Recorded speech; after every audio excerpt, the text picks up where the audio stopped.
Bonjour à tous, ici Jean-Philippe Lebleu du Comité pour la République du Canada. Bonjour à tous, bonjour à tous nos amis capétiens, ceux qui sont dans la salle maintenant ou ceux qui vont nous écouter sur Radio Natif Natal. Écoutez, cette semaine a été une semaine assez, je dirais, tout un challenge pour les États-Unis parce que, en fait, les États-Unis doivent maintenant faire face à leur histoire. Enfin aux fantômes de leur histoire, histoire moderne comme histoire passée.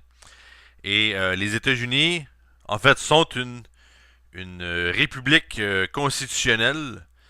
C'est une nation qui est née d'une bataille contre l'impérialisme, donc la Constitution américaine et la Déclaration d'indépendance qui a précédé cette Constitution-là sont des exemples concrets de documents qui en fait changent la dynamique mondiale, permettent un développement de, en fait, une multiplication de républiques à travers le monde, évidemment de républiques qui vont à l'encontre d'un système impérial, le système impérial qui, aujourd'hui comme à l'époque, traite les gens comme des animaux, les garde au statut d'animal, et en fait utilise ces gens-là, ces citoyens-là, abusent d'eux et en fait garde un contrôle sur ces gens-là et les empêche d'avoir une éducation, les empêche de se développer en tant qu'individu pour en fait garder ainsi un contrôle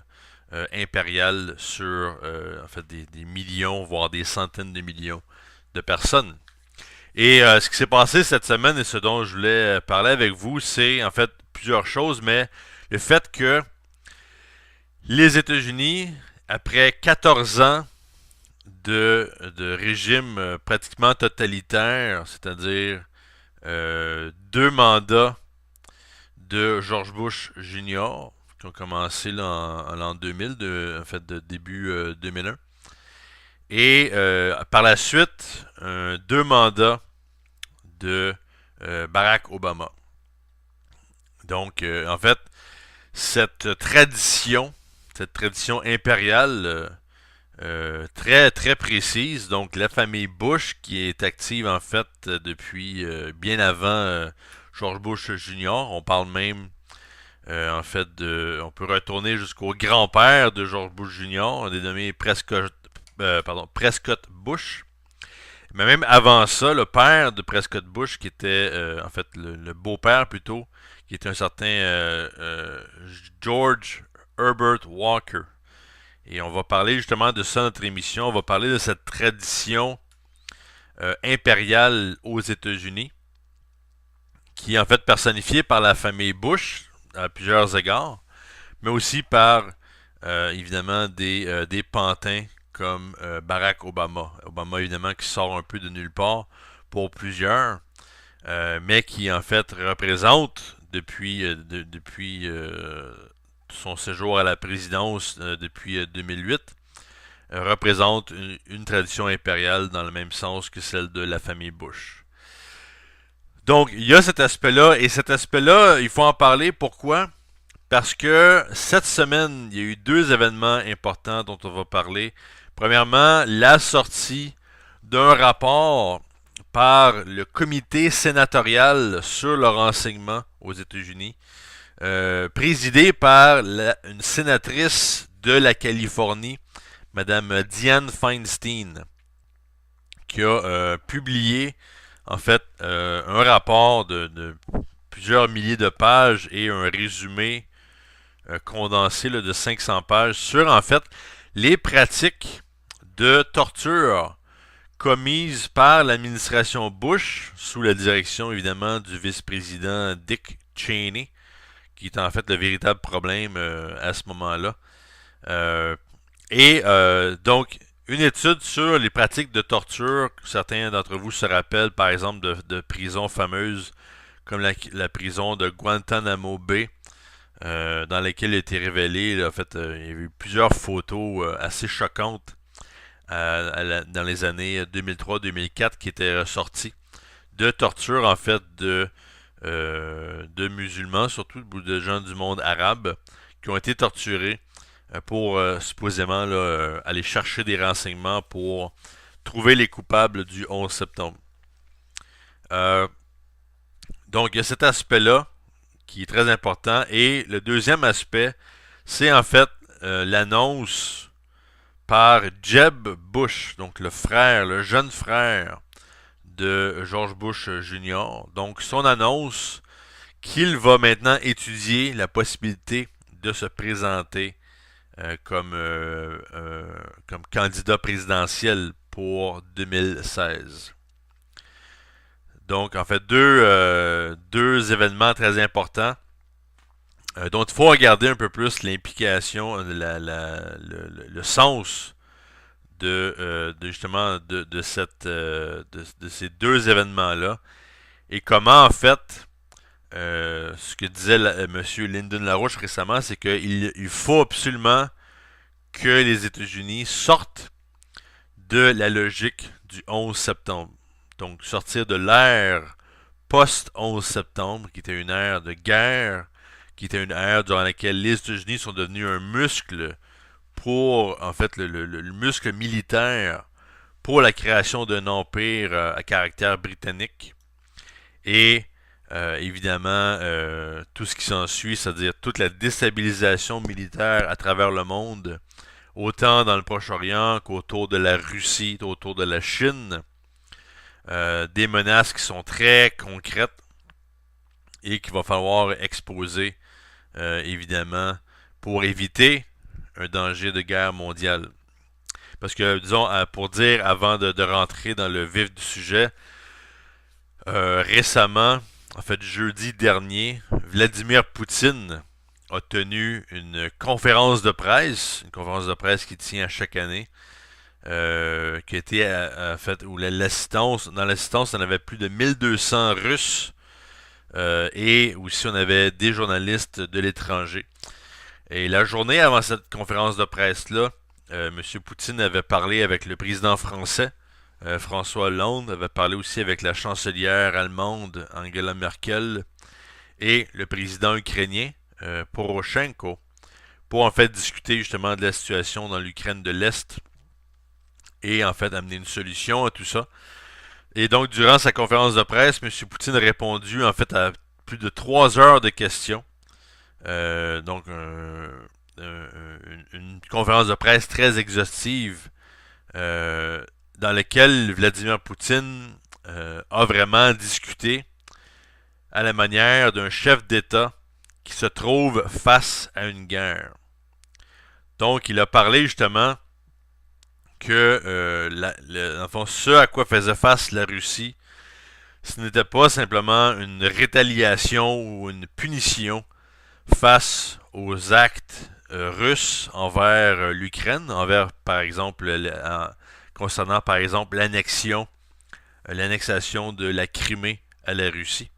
Mais il a dit en fait qu'il y a des factions en Occident qui ciblent la Russie pour sa destruction depuis en fait l'effondrement de l'Union soviétique et du pacte de Varsovie dans le début des années 90 et que la première guerre tchétchène était en fait le début de ce conflit-là.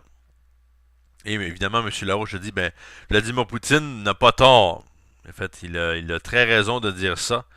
Et ben justement, cette attaque contre la Russie nous vient en fait du moment a été précédé en fait de l'administration Bush senior, donc George H.W. Bush qui était président de 88 à 92 aux États-Unis. Et par la suite, on a eu la période de Clinton qui était un peu plus stable à ce niveau-là, un peu plus rationnel.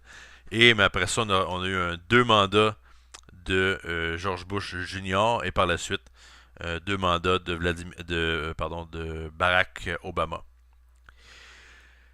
Donc, Vladimir Poutine, le président de la deuxième superpuissance nucléaire au monde, quant à lui, fait face à une guerre. Et donc, il est dans ce mode-là, tout comme, en fait, les puissances américaines, britanniques et autres qui veulent faire la guerre, en fait, à la Russie.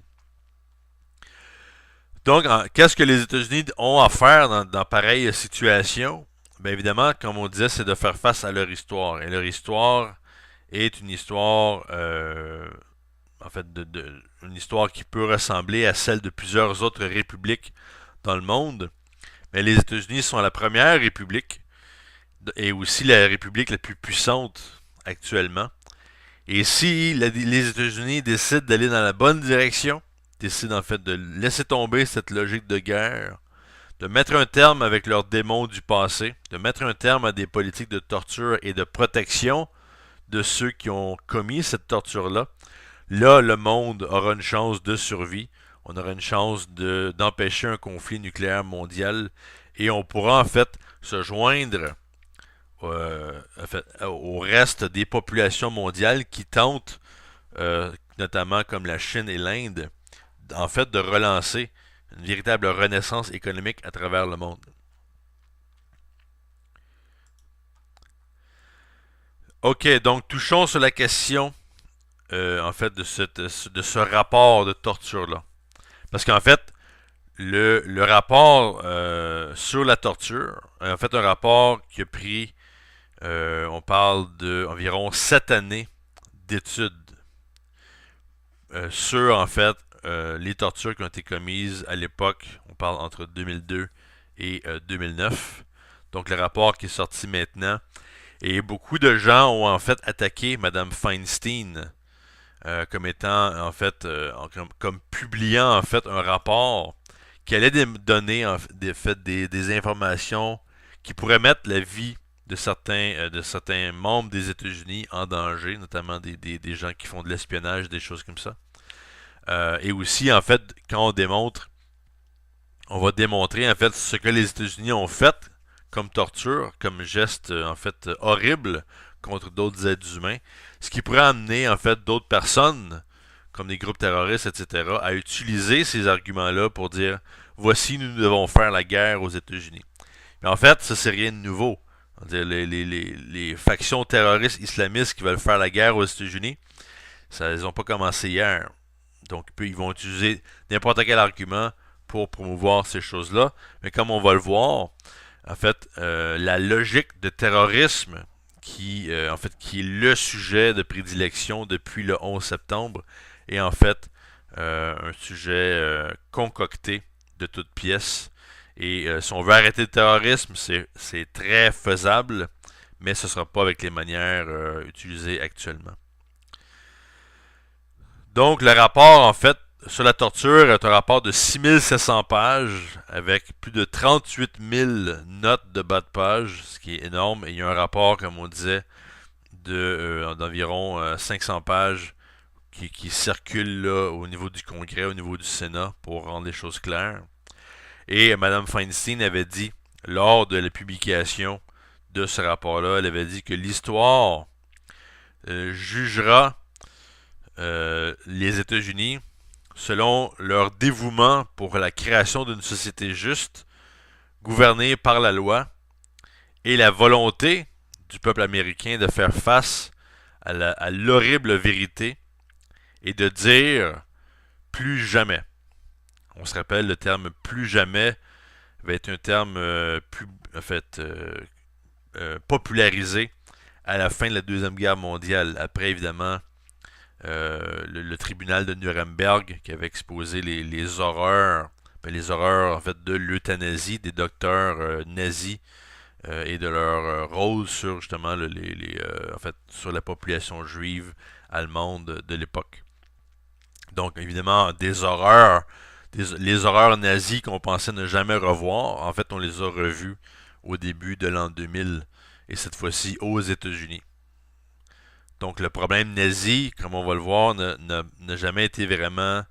On ne s'est jamais vraiment préoccupé de mettre à terme cette tradition nazie. On a entendu parler là, d'anciens nazis qui avaient été retrouvés, qui avaient été jugés, etc. Au cours là, des derniers 50 ans.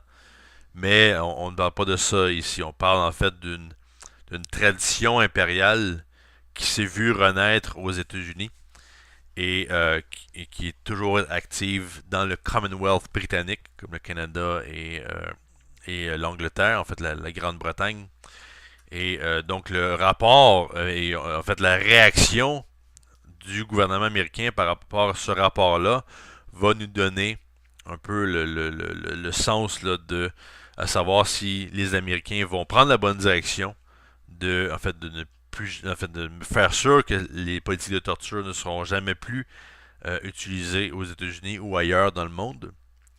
Et en fait, et aussi à savoir si le gouvernement américain et la population américaine vont comprendre que la faction Cheney et la faction Bush Junior était en fait une faction qui a tenté d'utiliser les actes du 11 septembre pour lancer une guerre impériale à travers le monde.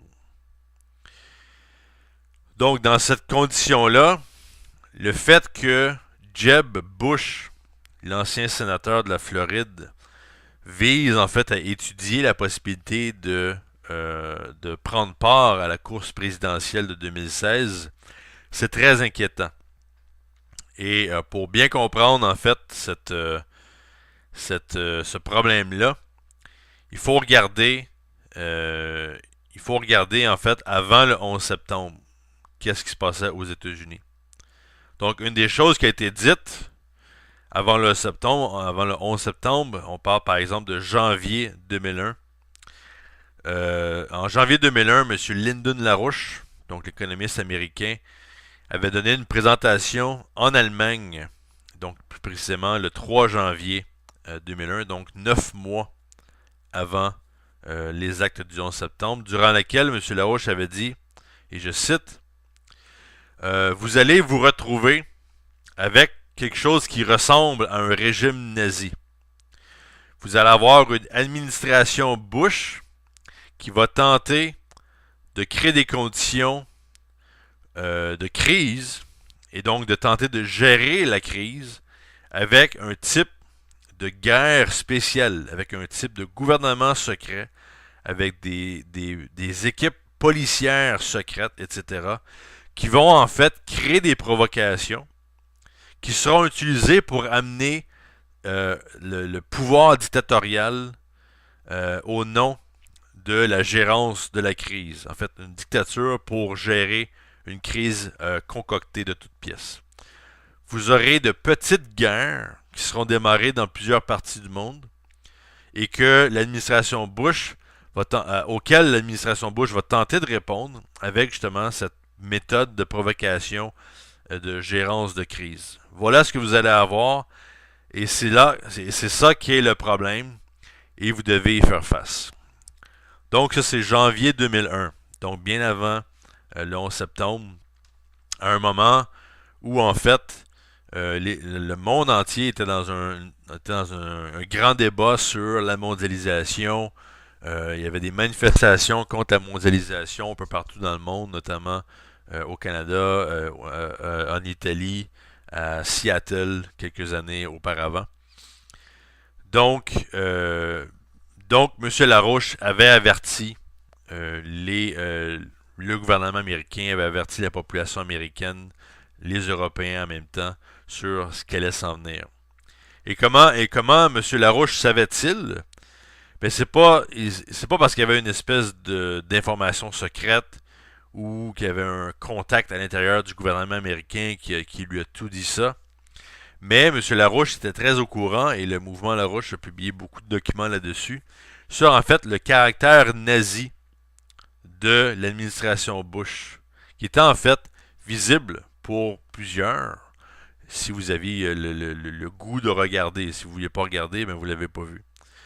Donc, ça faisait très longtemps que l'administration Bush, qui était en fait préparée à prendre le pouvoir aux États-Unis, était un peu préprogrammée justement pour répondre à à répondre à une fausse crise qui allait être concoctée, qui est le 11 septembre, et par la suite amener les États-Unis dans une situation de guerres impériales.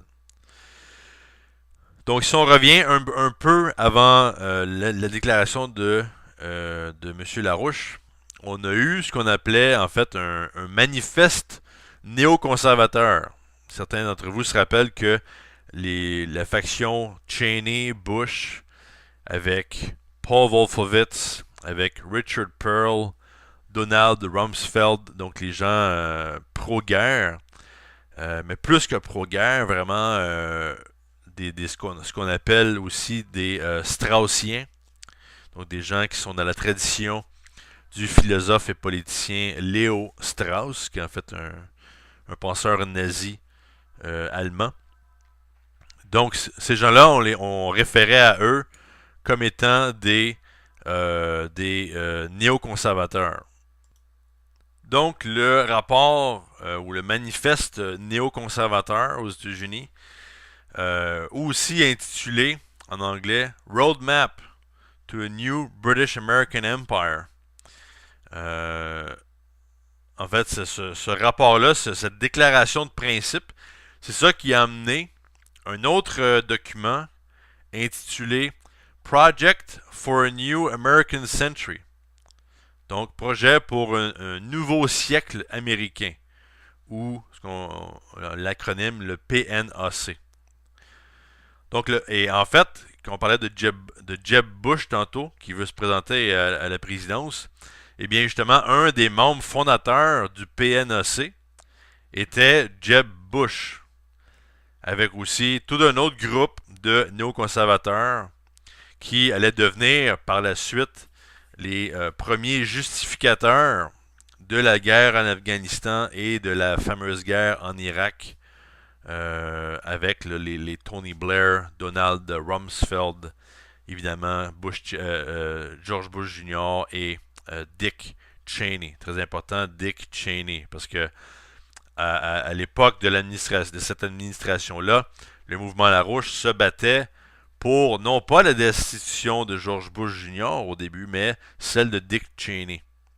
Parce que c'était lui, en fait, le cerveau de l'administration. Bush Jr. étant un cocaïnomane stupide qui pouvait pas faire grand-chose par lui-même. Comme ça a été publié dans des centaines d'articles durant cette administration-là, mais que Cheney devait absolument quitter. Parce que aussi, si vous destituez simplement George Bush Jr., bien en fait, selon les règles, selon les lois de la Constitution, c'est le vice-président qui devient le président. Donc, vous auriez eu Dick Cheney comme président, et là, vous auriez eu une dictature en 2 temps, 3 mouvements. Donc, pour revenir, donc le PNAC, ayant comme un de ses membres fondateurs Jeb Bush, qui veut se présenter à la présidence maintenant, et on a aussi en fait, un des cofondateurs du PNAC, M. Robert Kagan. M. Robert Kagan est en fait le mari de Victoria Nuland, qui est une des assistantes au secrétaire d'État aux États-Unis, qui est en fait la principale chef d'orchestre du coup d'État en Ukraine et qui a aidé justement à mettre au pouvoir plusieurs factions de type d'extrême droite en Ukraine. Donc, de quoi parlait ce manifeste? En fait, le manifeste néoconservateur, donc le PNAC, comme on disait, en fait, stipulait qu'après la guerre froide, que la politique étrangère américaine devait tout faire en son pouvoir pour maintenir l'hégémonie des États-Unis et de ses alliés, et de son principal allié, la Grande-Bretagne. Et donc, afin de prévenir la montée de la Russie ou de la Chine ou de toute autre nation qui pourrait en fait défier cette hégémonie-là, donc le rapport disait que l'histoire, et je cite ici, l'histoire du 20e siècle devrait nous enseigner qu'il est important de créer les circonstances avant qu'une crise émerge. Et en fait, de rencontrer ces menaces-là avant que la situation devienne incontrôlable. Évidemment, quand il parle de crise, il parle justement de cette montée, comme on voit maintenant, cette montée de certains pays comme la Russie, la Chine et l'Inde. Et non, mais justement, l'idée de créer les circonstances ou créer une situation avant qu'une crise émerge, eh bien, quand on voit que le 11 septembre a été produit par la suite, on se doute bien que, en fait, comme ça a été publié par la suite, par notre mouvement et par la suite par d'autres institutions, que le 11 septembre n'était pas une simple acte fait par des groupes isolés, des groupes terroristes isolés. Puisque la nature du terrorisme, c'est d'être en fait une entité contrôlée par certaines factions gouvernementales. Il était clair que le 11 septembre avait en fait c'était une tentative d'amener une situation où le conflit entre nations deviendrait nécessaire. Donc, dans une situation où l'idée de développement économique, l'idée de développer nos alliés naturels, comme le Canada, les États-Unis ou les nations d'Europe, par exemple, eh bien, cette idée-là, elle a été remplacée par une idée de confrontation. Donc, déjà, en 1998, les représentants du PNAC faisaient déjà campagne pour un changement de régime contre Saddam Hussein, par exemple. 5 ans avant la déclaration de la guerre là, contre l'Irak, basée là, sur les fameux mensonges comme quoi Saddam Hussein avait en sa possession pardon, avait en sa possession du yellow cake, donc de l'uranium qui lui aurait permis de faire une arme nucléaire. Donc 5 ans avant ça. Donc l'idée, c'est ça que déjà à l'époque, on parlait d'armes de destruction massive, qui était un terme très utilisé par la suite. Aussi, en l'an 2000, exactement en l'an 2000, le PNEC avait produit un autre rapport intitulé en anglais Rebuilding America's Defenses, donc la reconstruction de la défense de l'Amérique, qui appelait en fait, qui demandait à ce que la relation anglo-américaine, donc Grande-Bretagne et États-Unis, soit en fait réaffirmée à travers une croissance militaire massive afin justement de décourager toute montée en puissance d'un autre compétiteur ou d'une autre nation compétitrice en termes de qui compétitionnerait pour avoir le pouvoir mondial.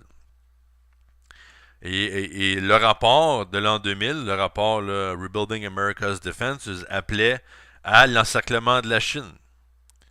Le rapport aussi appelait à un changement de régime en Irak, en Iran et en Syrie, et pratiquement dans toutes les autres régions qui étaient considérées comme étant hostiles par les intérêts anglo-américains.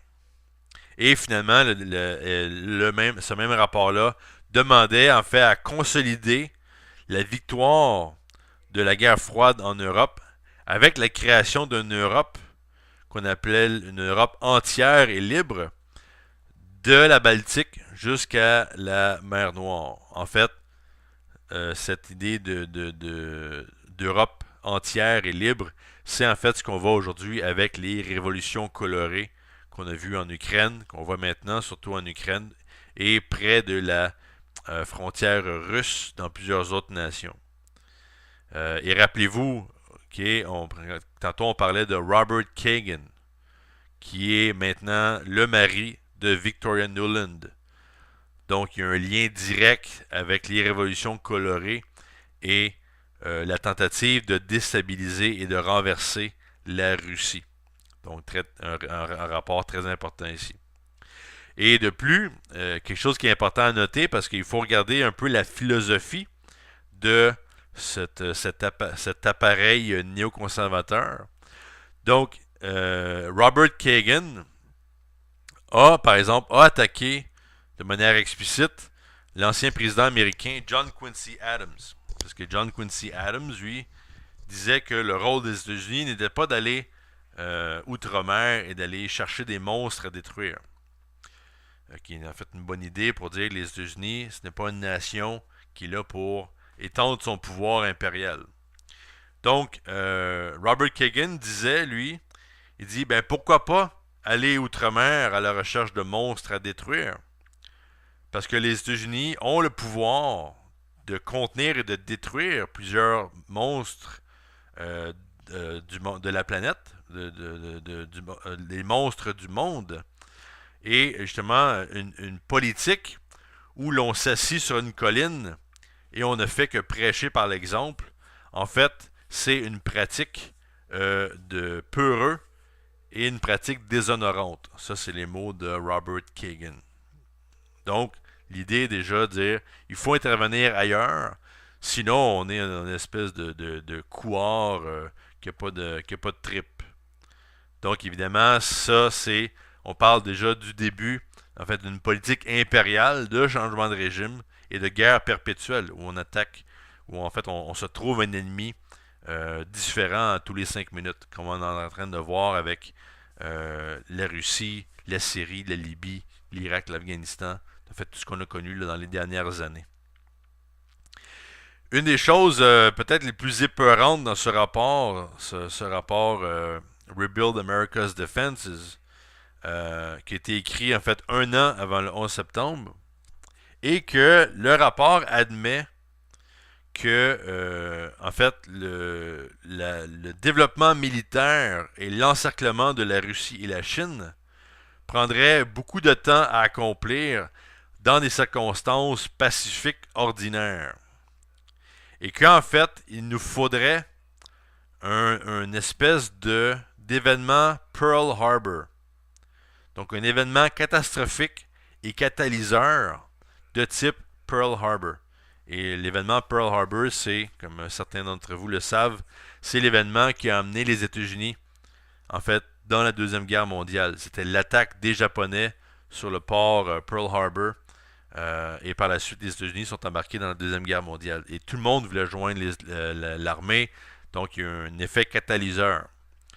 Donc, un an avant le 11 septembre, on a des néoconservateurs américains qui parlent que pour en fait accomplir ce qu'ils veulent accomplir dans leur rapport, ça prendrait un événement catalyseur et catastrophique. Donc, il ne devrait pas avoir de surprise quand on a vu cet appareil néoconservateur être mis en place à travers l'administration Bush Jr. et Cheney. Et après ça, on a eu le 11 septembre. Bien évidemment, on n'a pas de. Il ne faudrait pas avoir de surprise. Encore là, il faut être clair, comme on va discuter tantôt, c'est-à-dire, comme on a discuté beaucoup, c'est que, en fait, avec l'apparition du rapport de Dianne Feinstein sur la torture, il est nécessaire de garder à notre esprit, en fait, et de nous rappeler que tout le programme de torture qui a été mis en place à ce moment-là a son propre background ou a ses propres raisons qui étaient amenées par ces néoconservateurs-là. Donc, en fait, si Bush et Cheney avaient été sérieux par rapport à vraiment trouver, vraiment chercher, en fait, la véritable cause du 11 septembre et de prévenir une nouvelle attaque du même type, pourquoi, en fait, ont-ils caché les fameuses 28 pages du rapport du 11 septembre publié plusieurs années, et de ça déjà quelques années, un rapport qui montrait en fait le rôle de l'Arabie Saoudite dans la création du 11 septembre et évidemment aussi dans le financement du terrorisme à travers le monde. Donc à l'époque, on se rappelle aussi que l'ambassadeur en fait de l'Arabie Saoudite aux États-Unis était le prince Bandar et c'est en fait une des personnes qui est ciblée dans ces fameuses 28 pages du rapport sur le 11 septembre. Et même chose aussi en Angleterre, on a eu Tony Blair à l'époque qui avait mis un terme à en fait une enquête sur les relations entre British Aerospace et le contrat pétrolier Al Yamama, durant lequel l'Arabie Saoudite avait donné en fait une quantité énorme de pétrole en échange de jets militaires anglais. Et à travers cet échange-là, on a eu la création d'un fonds qui a permis en fait le financement d'activités terroristes à travers les années 90 et les années 2000. Donc c'est tout ça en fait exposer pour en fait mettre un terme à la logique de guerre et la logique du 11 septembre, qui est toujours là en nous, c'est-à-dire, euh, et c'est un peu bizarre parce que quand l'administration Bush était là, il y avait une révolte populaire contre le danger de guerre. On a vu en Europe, au Canada, les gens étaient contre la guerre en Irak, les gens étaient contre la guerre en Afghanistan. Cependant, quand Obama est arrivé au pouvoir, ben là, la situation s'est renversée. Où là, les guerres étaient, on semblait les accepter. Guerre en Syrie, guerre en Ukraine, guerre en Chine, guerre contre la Russie. Tout semble possible et ordinaire. On dit oui, il faut y aller parce que c'est les méchants et il faut se débarrasser d'eux. Donc en fait, on n'est pas sorti de la logique. On a simplement changé les étiquettes. Maintenant, on a un président américain qui est démocrate et noir et on pense que le monde a changé à cause de ça, ce qui est évidemment tout à fait faux. Donc quand on regarde ce rapport sur la torture, il faut se poser la question, quel type de personne pourrait avoir créé et en fait encouragé ce genre de politique? Et on a vu récemment dans une entrevue de Dick Cheney à la télévision Fox News par rapport au rapport Feinstein. Et lui, il a dit carrément, il dit ce rapport-là, c'est full of crap. Donc c'est plein de merde. Et il a dit sans remords, il a dit j'étais en appui, j'appuyais ce rapport-là de manière très ferme. Pas le rapport, pardon, mais le programme de torture. Et nous étions parfaitement justifiés d'agir de la sorte.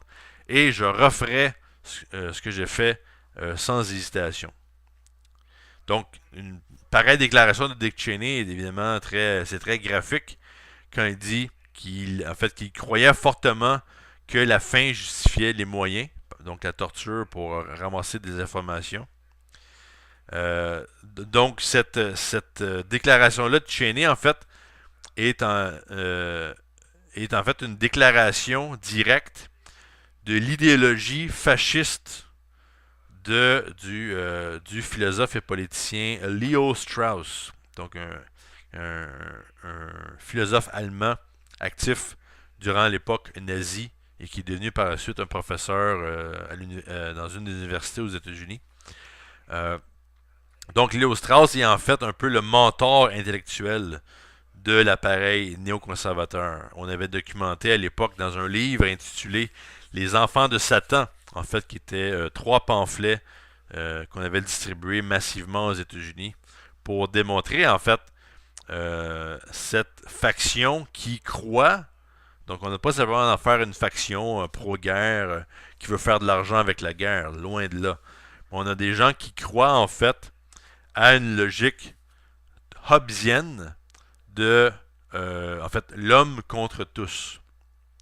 Donc, Léo Strauss, en fait, était un protégé du juriste des nazis, un dénommé Carl Schmitt. Carl Schmitt, en fait, qui est celui qui a articulé le jargon légal pour permettre à Adolf Hitler de devenir, en fait, le dictateur des États-Unis, en développant ce qui s'appelle en allemand le Führerprinzip.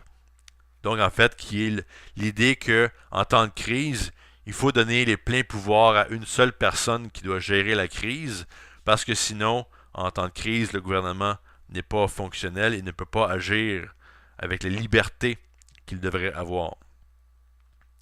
Donc, et en fait, que justement, donc, ce dictateur-là, en fait, représente une élite qui règne sur la société en utilisant ce qu'on appelle le mensonge noble, donc les mensonges pour garder, on dit qu'il faut mentir à la population pour garder une situation pacifique et garder un contrôle en fait, d'une population qui est stupide, qui est inapte à se gouverner elle-même. Donc, Schmitt et Léo Strauss ont leur philosophie et leur croyance de cette idée d'un être humain qui est mauvais de manière inhérente, donc qui est naturellement mauvais, et que, en fait, c'est ça, que, comme le disait Thomas Hobbes, nous sommes dans une situation où tout le monde est en guerre contre tout le monde. Et d'où la nécessité de faire des alliances, comme le disait Léo Strauss à Carl Schmitt, dans une citation en 1932, dans une lettre qu'il avait écrite à Carl Schmitt, juste avant la montée de Hitler au pouvoir. Léo Strauss disait la fondation ultime du droit est le principe de la nature mauvaise ou machiavélique, malfaisante de l'homme. Parce que l'homme est par nature mauvais, il a donc besoin d'être contrôlé. Mais ce contrôle ne peut être établi, c'est-à-dire que l'homme ne peut être unifié que dans une unité contre un autre homme. Donc l'idée d'alliance. On fait des alliances nationales, par exemple, plusieurs alliances entre pays contre un autre pays.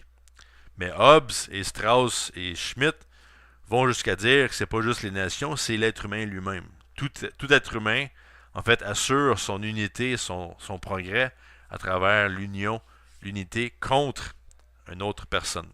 Donc voilà la philosophie des néoconservateurs, des straussiens, et en fait la philosophie qu'on voit aujourd'hui être déployée en forme de guerre contre d'autres nations.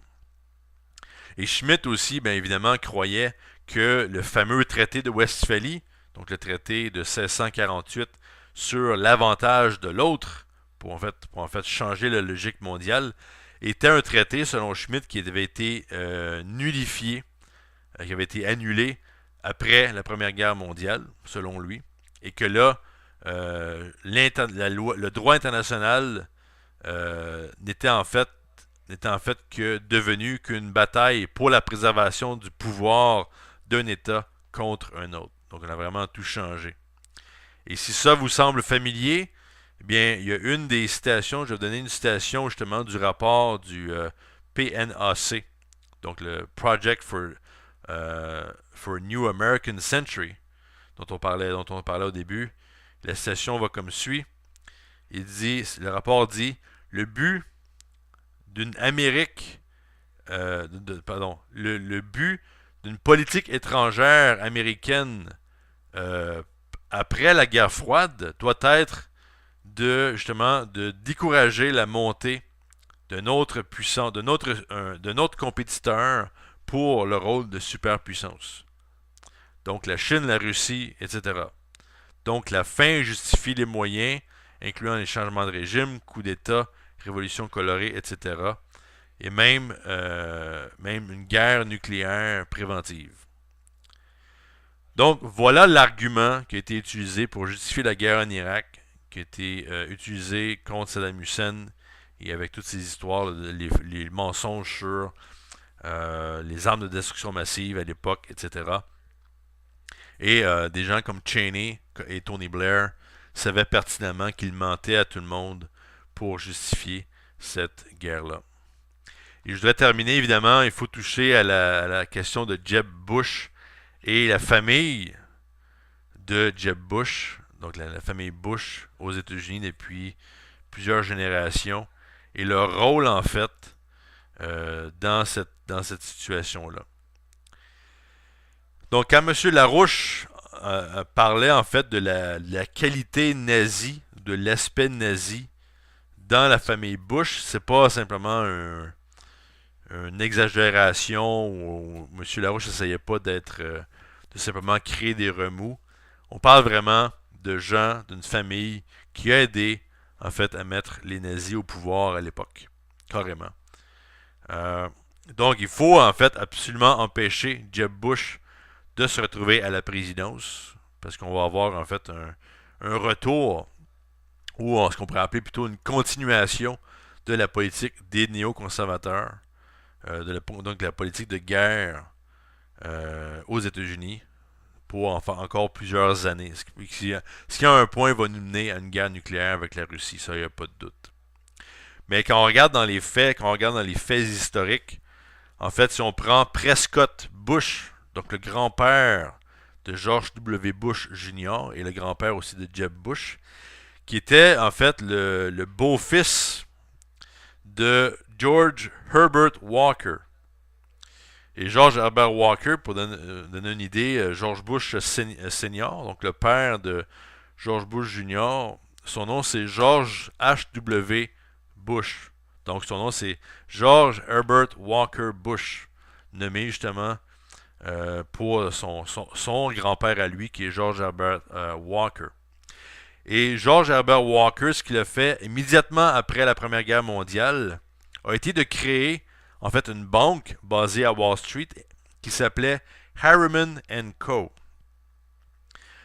Et dans cette banque-là, George Herbert Walker a engagé son beau-fils, donc le mari de sa fille, Prescott Bush, pour en fait créer une entité subsidiaire dans cette banque Harriman Co.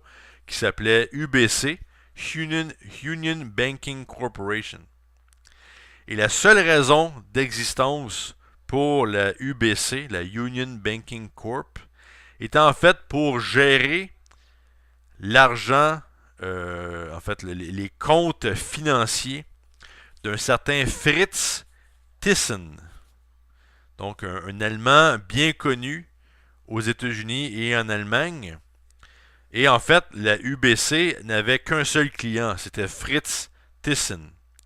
Et Fritz Thyssen est connu aujourd'hui comme étant un des principaux financeurs de la machine nazie. Et pour vous donner une idée, en fait, d'où on tient ça, ben c'est très simple. Vous avez simplement à prendre l'autobiographie de Fritz Thyssen et de regarder le titre. Et le titre, en anglais, c'est I paid Hitler. J'ai payé Hitler. Donc, on a Prescott Bush avec son beau-père qui sont en train, en fait, de s'occuper de la finance, en fait, d'aider au financement de Adolf Hitler à travers les actifs de Fritz Thyssen gérés aux États-Unis. Plus tard, en 1942, c'est Franklin Roosevelt qui va lancer une enquête sur la UBC et en fait saisir les comptes de Prescott Bush grâce à l'acte qu'on appelle le Trading with the Enemy Act, donc l'acte sur les actions ou on peut dire les échanges avec l'ennemi. Donc l'acte sur les échanges avec l'ennemi étant la faction nazie, évidemment. Et aussi, en fait, a fait une enquête, pas seulement sur la UBC, mais sur d'autres compagnies subsidiaires qui étaient gérées par Prescott Bush. Donc, en fait, la question, c'est est-ce que la famille Bush était simplement des gens de la finance qui ont voulu faire un profit durant la guerre, ou est-ce qu'il n'y avait pas plutôt une affinité idéologique avec ce que représentait Hitler? Donc, si on regarde le cas de George Herbert Walker de plus près et de son partenaire justement Harriman, ces deux personnes-là étaient des promoteurs de l'eugénisme aux États-Unis. Donc l'eugénisme qui est reconnu aujourd'hui comme étant ce qu'on peut appeler la science raciale de Adolf Hitler, qui disait là, en fait que les Aryens étaient supérieurs. L'eugénisme, c'est de dire qu'il y a une race qui est supérieure à l'autre. Donc, Herbert Walker et Harriman étaient impliqués dans la promotion de cette idée-là aux États-Unis. Et est-ce que l'eugénisme a été est-ce que l'eugénisme a disparu après Hitler? Eh bien, non, au contraire. Cette idéologie-là a été transformée dans quelque chose qui sonnait différemment, mais qui était tout aussi malfaisant. C'était en fait la politique de contrôle de la population et de réduction de la population. Donc Prescott Bush a été en fait un des pionniers de cette idéologie de contrôle de la population, et son fils George Herbert Walker Bush, quand il est devenu membre du Congrès américain, était en fait sur le groupe de recherche républicain sur les ressources terrestres et la population. Et évidemment, ça on parle du début des années 70. Donc ce groupe républicain, en fait, a donné naissance à un rapport, le rapport publié par Henry Kissinger, qui a été publié en 1974, mais qui a été révélé au grand public plusieurs années par la suite, le NSSM 200. Donc le National Security Study Memorandum 200, qui était en fait un rapport qui prônait la réduction de la population dans plusieurs pays afin de garder le contrôle sur les ressources naturelles. Cependant, on peut prendre, si on prend une citation de George H.W. Bush lui-même, euh, alors qu'il était en charge de ce groupe républicain sur les ressources terrestres et la population, il avait dit « Il est évident en soi, et je cite, « Il est évident en soi que plus la population humaine s'accroît, plus les demandes en ressources naturelles vont s'accroître. Combien, en fait, comment peut-on savoir si on a trop de gens sur la Terre? Plusieurs croient que nos problèmes environnementaux actuels sont créés par justement le fait qu'on ait atteint cet optimum de la population sur Terre. Donc, très direct et directement corrobore exactement ce qui a été publié par Henry Kissinger par la suite. Donc, par la suite, George H.W. Bush, est devenu directeur de la CIA. Après ça, il est devenu vice-président sous Reagan et président de l'époque 88 à 92. Et en fait, qui était le secrétaire de défense de George H.W. Bush en 88 et 92? Ben, c'était Dick Cheney. Et quand H.W. Bush a perdu son second mandat contre Bill Clinton, donc Cheney, le groupe autour de Dick Cheney a été se cacher pendant quelques années et justement a créé ce PNAC, ce Project for a New American Century, qui a été par la suite signé par Jeb Bush et maintenant on voit on est de retour à aujourd'hui et on vient de fermer un cercle. Donc, soit les États-Unis vont laisser ce cercle-là reprendre le contrôle des États-Unis et vraiment là créer des conditions horribles, en fait de poursuivre les conditions de guerre à travers le monde, ou on va renverser tout ça, ou on va en fait saisir l'opportunité qui nous est offerte par les nations du BRICS.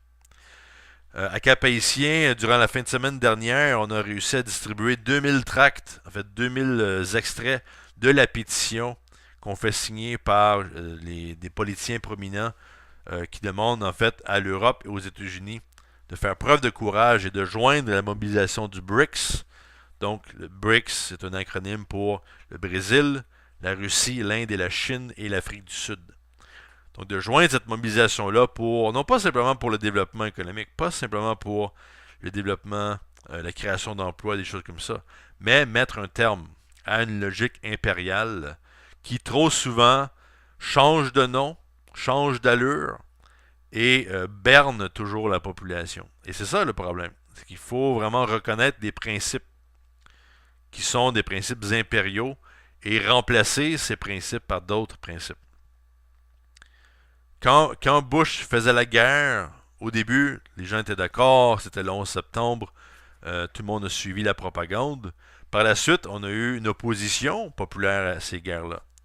Et là, soudainement, Obama est élu, et les guerres continuent, et la population est confuse. Est-ce que c'est la même chose? Est-ce qu'il faut être contre? Est-ce que c'est des bonnes guerres? Est-ce que c'est des mauvaises guerres? Les gens sont confus. Et là, Obama, qui a perdu sa popularité, les partis démocrates ont perdu sa popularité, les gens veulent en fait voter républicain simplement parce qu'ils n'aiment pas Obama. Donc, qu'est-ce qui va se passer? Est-ce qu'on va changer la politique? Eh bien non, comme on vient de vous dire, le cercle est en train de se refermer. Donc, il est important de briser ce cercle vicieux, de joindre les BRICS, que toute nation du monde joigne les BRICS et influence les États-Unis comme elles le peuvent pour que ceux-ci joignent en fait la mobilisation de la Rouche pour joindre les nations du BRICS, joindre en fait un projet dans lequel la population mondiale a un avenir et en fait relance justement une politique de développement des nations et de développement des capacités cognitives de tout individu sur Terre et du développement, en fait, du progrès humain à travers le monde. Donc voilà ma présentation pour aujourd'hui. Écoutez, restez à l'antenne de Radio Natif Natal pour réécouter cette présentation-là. Faites circuler cette présentation-là. On va la poster sur notre site web jplebleu.it.wordpress.org. Donc on veut que ça circule beaucoup parce qu'il faut que les gens saisissent où s'en vont les États-Unis et quels sont véritablement les choix à prendre dans les prochaines semaines et les prochains mois. Donc je vous laisse là-dessus, je vous dis à la prochaine et on se reparle justement la semaine prochaine. Au revoir. Direction évidemment du vice-président Dick Cheney, qui est en fait le véritable problème à ce moment-là. Donc, une étude sur les pratiques de torture, certains d'entre vous se rappellent par exemple de prisons fameuses comme la prison de Guantanamo Bay, dans laquelle il a été révélé, là, en fait, il y a eu plusieurs photos assez choquantes dans les années 2003-2004 qui étaient ressorties de torture en fait de musulmans, surtout de gens du monde arabe, qui ont été torturés pour supposément là, aller chercher des renseignements pour trouver les coupables du 11 septembre. Donc il y a cet aspect-là qui est très important. Et le deuxième aspect, c'est en fait l'annonce par Jeb Bush, donc le frère, le jeune frère de George Bush Jr. Donc son annonce qu'il va maintenant étudier la possibilité de se présenter comme candidat présidentiel pour 2016. Donc, en fait, deux événements très importants dont il faut regarder un peu plus l'implication, le sens justement de cette qui est un certain George Herbert Walker. Et on va parler justement de ça dans notre émission. On va parler de cette tradition impériale aux États-Unis qui est en fait personnifiée par la famille Bush à plusieurs égards, mais aussi par évidemment des pantins comme Barack Obama. Obama évidemment qui sort un peu de nulle part pour plusieurs, mais qui en fait représente depuis son séjour à la présidence depuis 2008, représente une tradition impériale dans le même sens que celle de la famille Bush. Donc il y a cet aspect-là, et cet aspect-là, il faut en parler. Pourquoi? Parce que cette semaine, il y a eu deux événements importants dont on va parler.